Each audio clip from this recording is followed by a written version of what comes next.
Alright then, sand change on this 24-inch filter, which by the looks of it, it's in desperate need of one.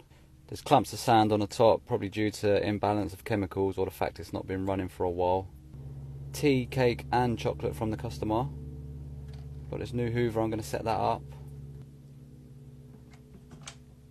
Get it running. I did later take the filter out though, and it did make it run a lot better. Beast of a hoover.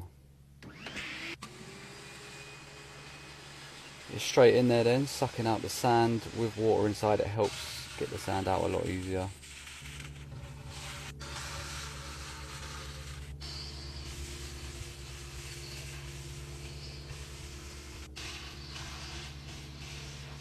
Basically what the filter does with the sand in helps filter the water, keeping the pool nice, clean and clear. The sand should be changed every 4 or 5 years or whenever you're having clarity problems. I like to get out as much sand as I can, so I rinsed it with a bit of water at the end and then hoovered out the last bits. That's it, nice and empty. Those are the laterals at the bottom with thin lines in them, so they only allow the water to go through and not the sand, so it goes out in your pool. Time to get some fresh silica sand in.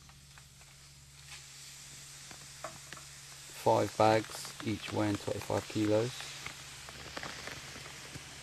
Covering the top pipe in the filter, making sure none of the sand goes in.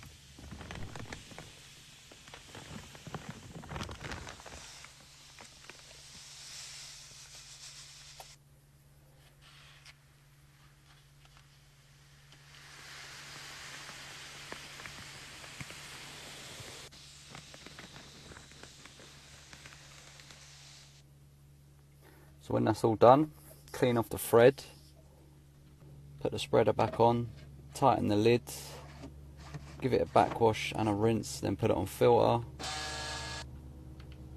and that's job done. Follow your boy for the pool work.